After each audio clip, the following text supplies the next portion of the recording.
Quero lembrar os irmãos que nessa terça-feira, às 20 horas, nós temos a rede de casais, e é muito importante você casado. Eu quero exortar você a vir nessa reunião, em nome de Jesus. Amém, queridos? Nós temos visto aí uma fúria do inimigo contra a família, contra os casais. Há um levante do inferno contra as famílias, contra os casais. E nós precisamos vigiar, irmãos. E uma das formas que temos de vigiarmos é participando desses eventos como casais. Amém? Então, eu quero exortar você no nome de Jesus a estar nessa reunião. O casamento exige-se um preço. E de repente esse é um dos preços que você precisa pagar pelo seu casamento. Deus não é mágico. Ele não vai criar uma ilusão no seu casamento. Deus, Ele constrói, mas Ele constrói para a eternidade. Amém? Então é muito importante você vir nessa reunião, você estar com o seu cônjuge aqui nessa reunião, e ouvir o que Deus tem para falar com você, receber uma ministração. Às vezes você olha para o teu casamento hoje, está tudo bem, mas entenda, um dos problemas da questão do povo brasileiro é exatamente esse: ele só busca ajuda quando não tem mais o que fazer, quando ele vê a gravidade do problema. Então não espere ter problema para buscar. Irmãos, eu e minha esposa, 27 anos de casados, até hoje a gente vem na reunião. E, não, eu preciso, me faz bem, eu ouço coisas ali que me edifica, que me abençoa. Amém, queridos? Então, cuidado. Nunca estamos o suficiente bem para dizer não preciso. Amém? Glória a Deus. Lucas capítulo 10, verso 17. Quero ser breve nessa noite, antes da meia-noite eu termino. Estou brincando. Aleluia. Diz assim: então regressaram os 70 possuídos de alegria, dizendo: Senhor, os próprios demônios se nos submetem pelo teu nome. Mas ele lhes disse: eu vi Satanás caindo do céu como um relâmpago. Eis aí vos dei autoridade para pisar de serpentes e escorpiões, e sobre todo o poder do inimigo, e nada absolutamente vos causará dano.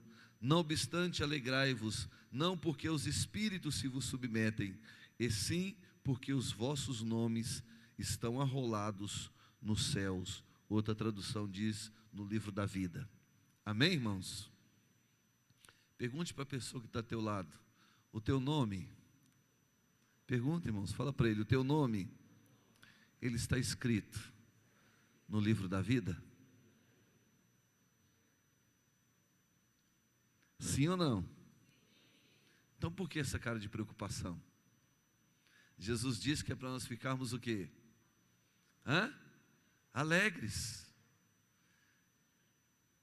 O seu nome está escrito no livro da vida, sim ou não? Então cadê o sorriso para a foto?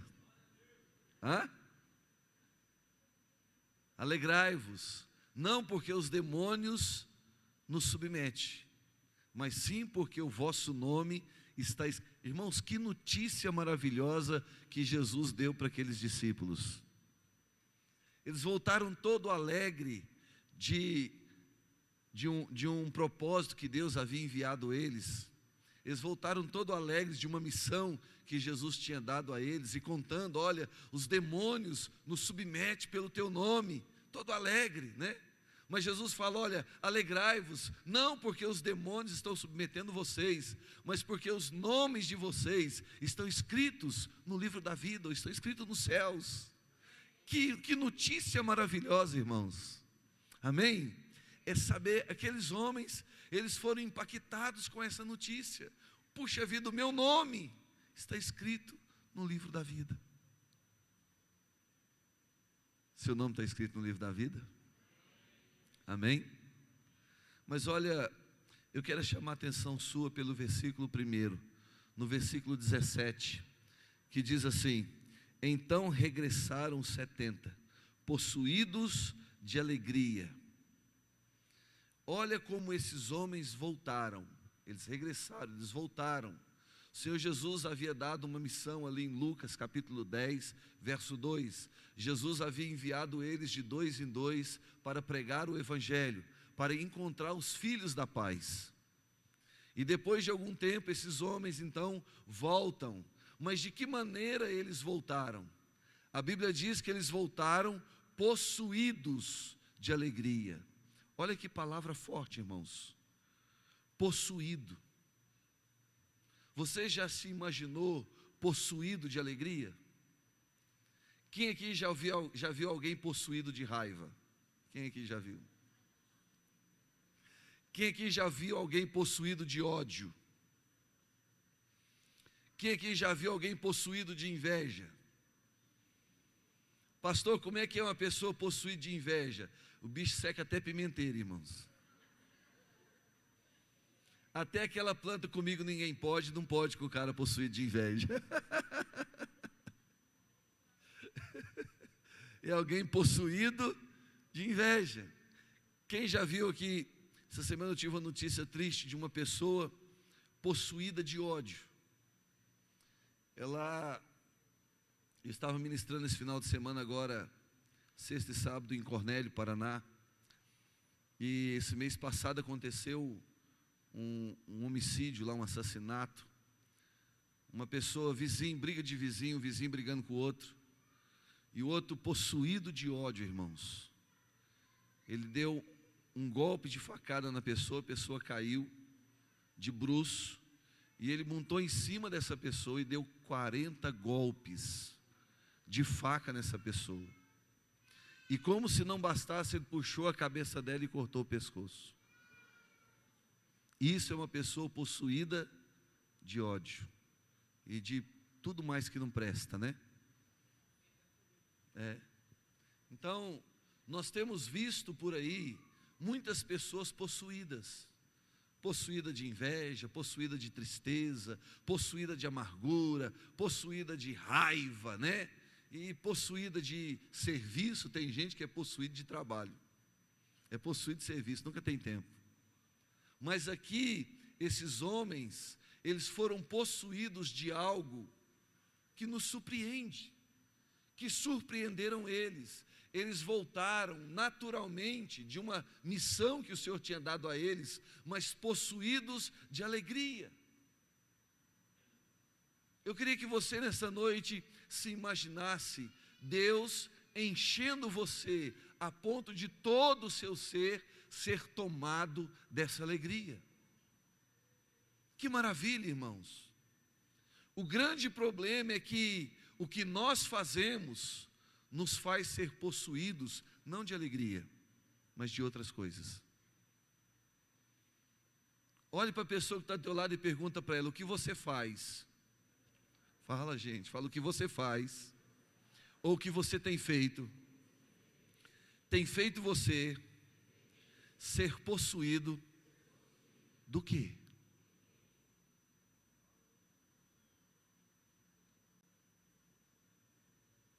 Do quê?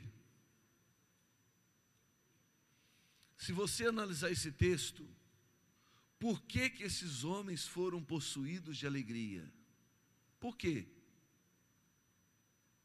Porque eles tiveram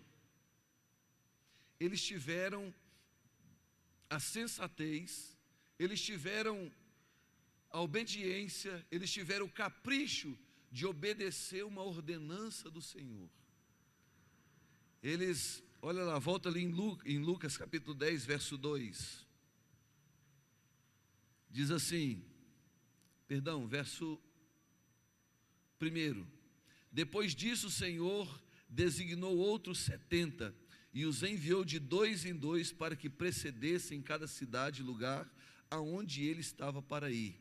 E lhes fez a seguinte advertência: a seara é grande, mas os trabalhadores são poucos. Rogai, pois, ao Senhor da seara que mande trabalhadores para a seara. Ide, eis que eu vos envio como cordeiros para o meio de lobos. Então Jesus aqui deu uma missão para esses homens. Jesus deu uma ordenança para eles, e eles resolveram então obedecer.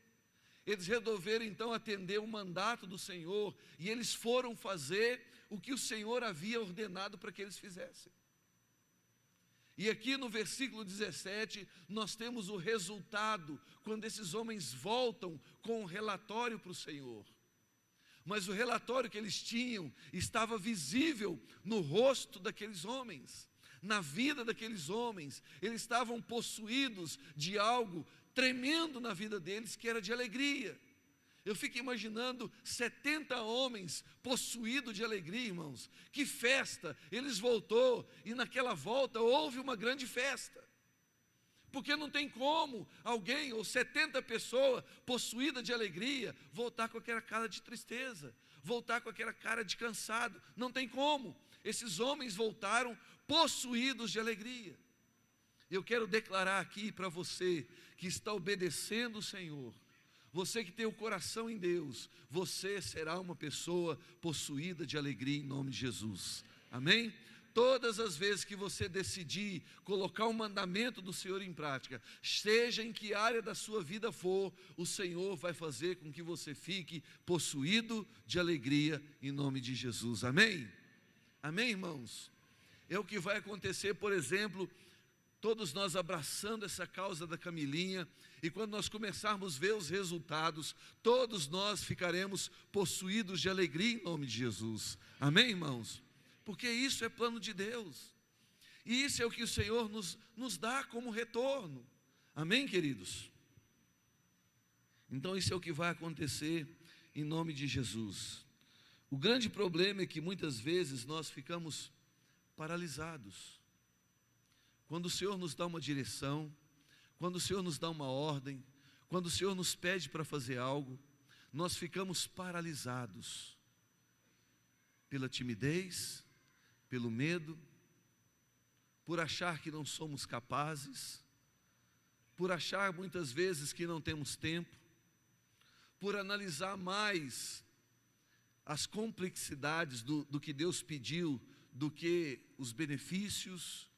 E diante de tanta coisa, nós nos sentimos incapazes e acabamos nos intimidando e não fazendo aquilo que Deus propôs, aquilo que Deus pediu para que nós fizéssemos. Querido, nós precisamos entender como igreja que o Senhor está nos comissionando. O Senhor Jesus está nos comissionando como igreja para essa grande empreitada que temos de evangelizar a cidade de Barretos. Posso ouvir um amém? Há uma grande expectativa no nosso coração. E eu quero dizer para você que não há alegria maior do que um pecador se arrependendo, do que uma pessoa entregando a vida dela para Jesus. Posso ouvir um amém? A Bíblia diz que quando um pecador se arrepende, há festa nos céus. Então, se tem algo que Deus ama, se tem algo que Deus deseja, se tem algo que Deus se alegra, é quando eu e você nos propomos a pregar o Evangelho, anunciar a palavra de Deus. E é isso que o Senhor está nos chamando nesses dias para fazer. Esse é o tempo que o Senhor determinou para nós como igreja, para fazermos. Pastor, o que Deus está determinando? Que nós pregamos o Evangelho. Querido, chegou a hora, chegou o tempo de sairmos nessa cidade, batendo de porta em porta, amém? Para encontrar os filhos da paz, aquelas pessoas que ouvirão o Evangelho e que entregarão as suas vidas para o Senhor Jesus, amém, irmãos? Amém? E eu tenho certeza que é quase que certo, irmãos, que alguém vai bater na porta de algum parente seu que você não tem como chegar nele. Imagina você que num culto, de repente você olha na igreja e você vê que um determinado parente seu está aqui. Você fala, uai, que você veio? Eu vim, o fulano de tal está fazendo uma reunião na minha casa e eu decidi entregar minha vida para Jesus. Meu Deus! Irmãos, há uma expectativa no nosso coração com relação a isso. Agora entenda, nós contamos com a sua compreensão. E muito mais do que com a sua compreensão, nós contamos, querido, com a sua ajuda em nome de Jesus. Amém, irmãos? Contamos com o seu envolvimento nessa obra, em nome de Jesus, amém? Temos muitos motivos para dizer sim ao chamado de Deus, e o primeiro deles é honrarmos ao Senhor, obedecendo, amém? Então nós temos muito motivo para obedecer o Senhor, mas o primeiro dele é honrá-lo, obedecendo, fazendo aquilo que Ele está pedindo e propondo para que eu e você faça em nome de Jesus. Abra sua Bíblia lá em Lucas 44, Lucas capítulo 6, perdão, verso 46. Lucas 6, verso 46. Eu quero ser breve essa noite. Quem achou, diga eu achei. Olha o que diz a palavra de Deus: por que me chamais Senhor, Senhor, e não fazeis o que vos mando? Certa vez então Jesus, ele exorta um bando de religioso que estava perto dele.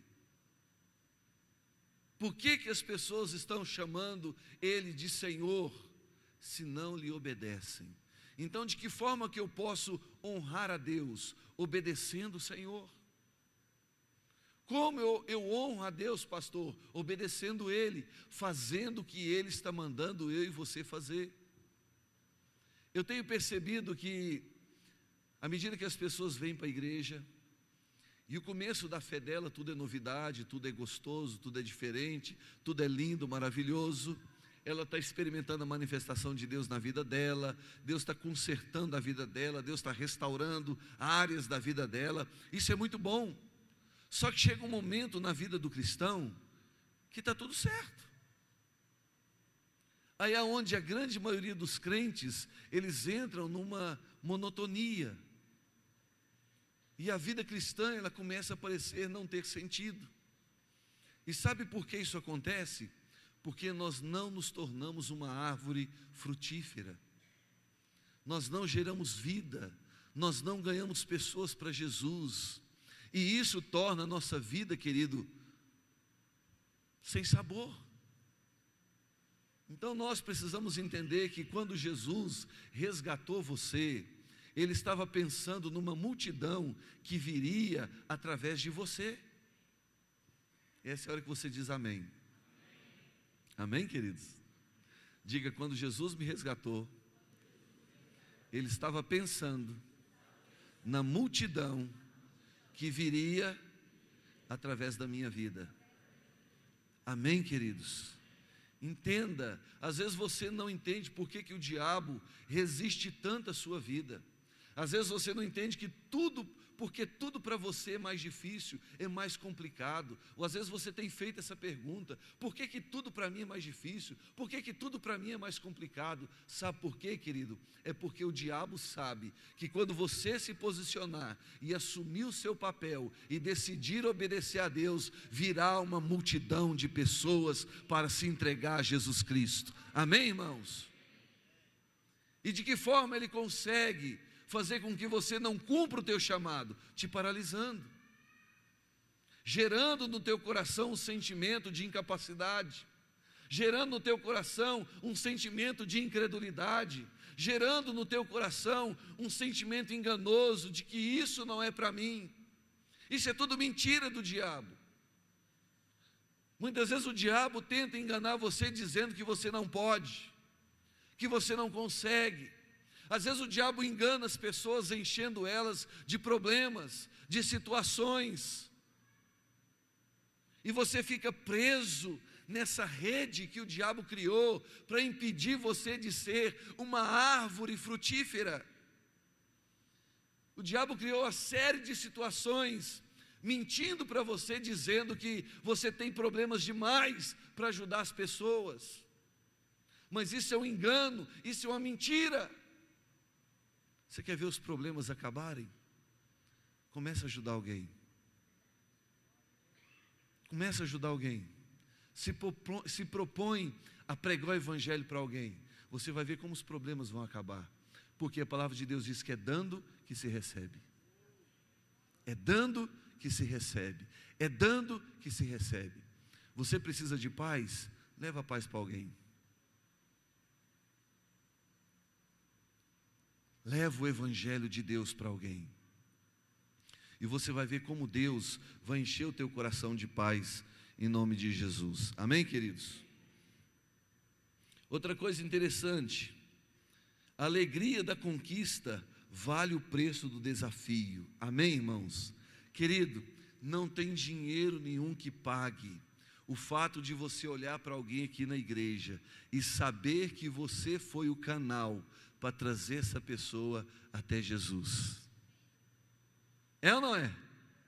É ou não é, irmãos? Não tem dinheiro que pague. Vale todo o esforço, irmão. Quando você olha para aquela pessoa aqui com as mãos levantadas, chorando na presença de Deus, e você sabe que você foi o canal que Deus usou para alcançar aquela vida, querido, não há alegria maior do que essa. Isso é tremendo, isso é maravilhoso.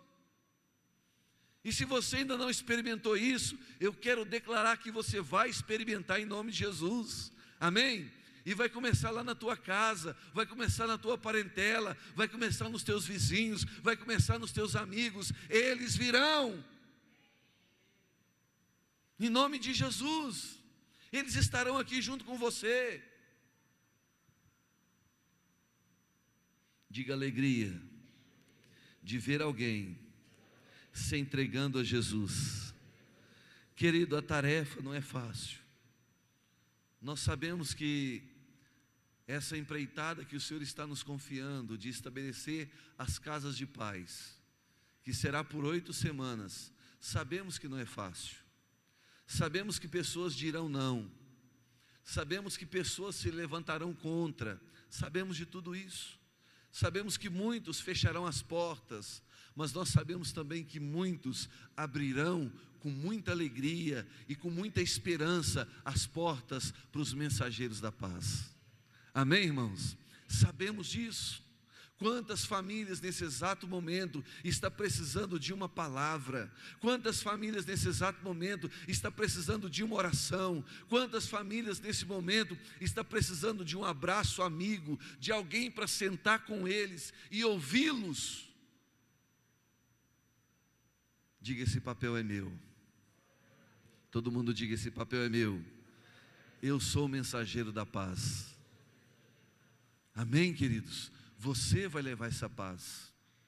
Mas às vezes a grande pergunta, ou às vezes a grande mentira que o diabo usa é: Senhor, eu não estou preparado. Eu sou novo convertido, cheguei agora na igreja. Irmãos, os discípulos de Jesus estavam preparados? Sim ou não? Sim ou não? Não. Eles eram novos convertidos, cheios de problemas, cheios de situações para resolver. Eles estavam ainda num processo.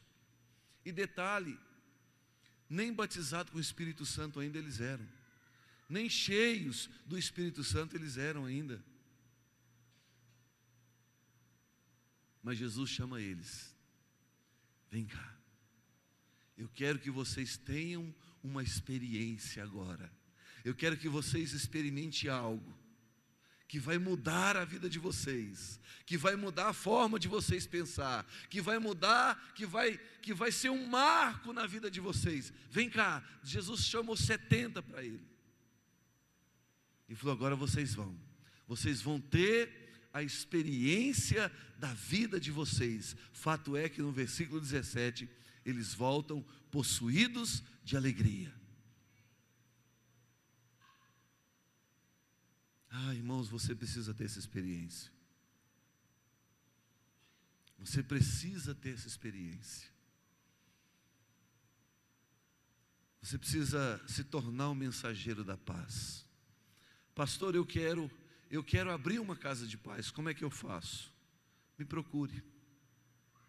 Me procure. Nós queremos ajudar você.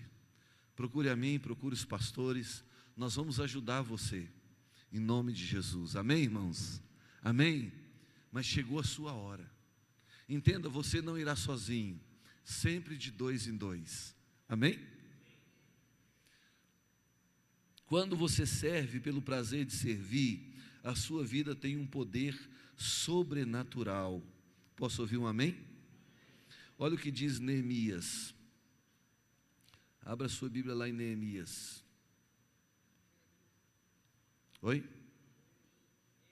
Neemias. Você me assustou agora.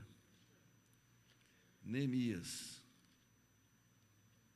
Está antes de Jó. Capítulo 8.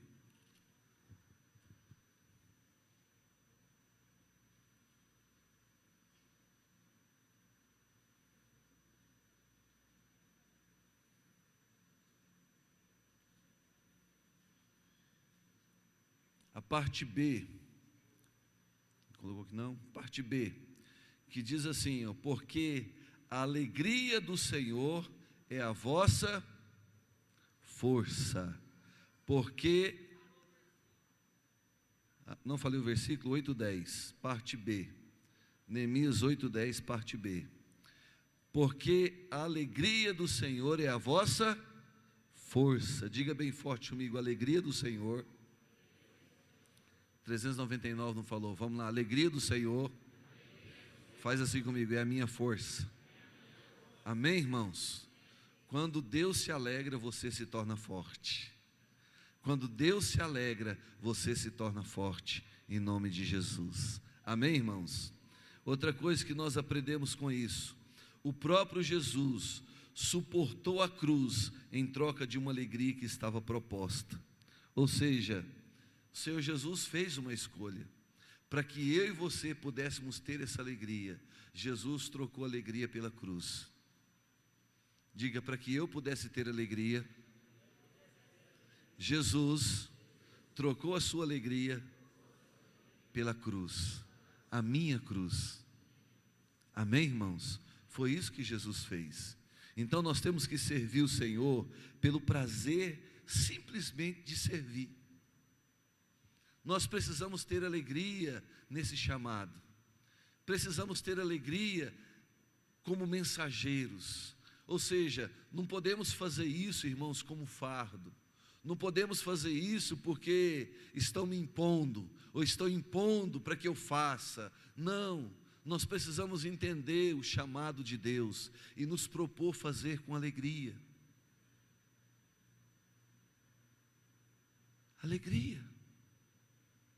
porque você vai ter experiências que vai mudar a sua vida, que vai marcar de forma definitiva a sua vida, em nome de Jesus. Eu falo brincando, né, que a sua vida nunca mais será a mesma, depois dessas casas de paz, amém?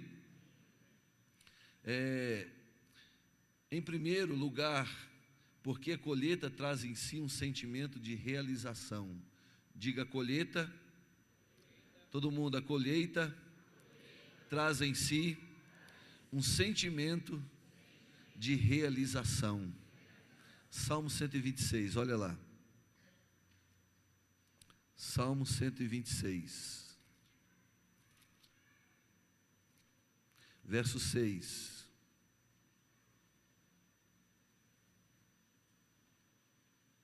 Olha o que a palavra de Deus diz. Foi o que aconteceu com os discípulos. Em meio a muita prova, em meio a muita luta, em meio a muita tribulação, em meio a muita perseguição, em meio a muitas dificuldades, esses homens fizeram o seguinte, olha o versículo 6. Quem sai andando e chorando, enquanto semeia, voltará com júbilo, trazendo os seus feixes. Amém, queridos? Você vai trazer os seus feixes e apresentá-los ao Senhor com muita alegria no seu coração, em nome de Jesus. Amém, queridos? É tempo de semearmos o Evangelho, é tempo de semearmos a palavra de Deus, é tempo de falarmos do amor de Deus para as pessoas que estão lá fora. Nós estávamos orando, irmãos, por 150 casas de paz. Nós já ultrapassamos as 160 casas de paz. E há uma expectativa, irmãos, no nosso coração, que nós vamos conseguir chegar às 200 casas de paz. Agora para e pensa comigo, irmãos, imagina 200 casas nessa cidade, ouvindo o Evangelho pela primeira vez. Isso aí. Agora imagina que cada casa tem pelo menos 3 pessoas. De quantas pessoas nós estamos falando? 600 pessoas. Então, por 8 semanas, 600 pessoas pelo menos estarão ouvindo a palavra de Deus, recebendo oração pela sua vida, pelos seus problemas e pelas suas dificuldades. Irmãos, é tremendo ou não é, irmãos? É tremendo ou não é? Agora, o importante de tudo isso é que você fará parte de tudo isso. Amém, queridos? Isso não será uma conquista de alguém, mas será a nossa conquista.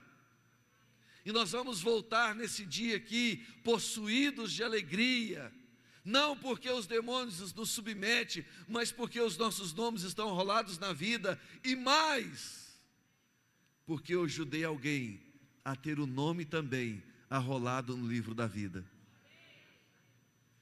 Se o simples fato de ter o meu nome escrito no livro da vida já me dá alegria, o que dirá se eu ajudar alguém também a ter o nome escrito no livro da vida? Amém, queridos? Amém? Fique de pé, por favor.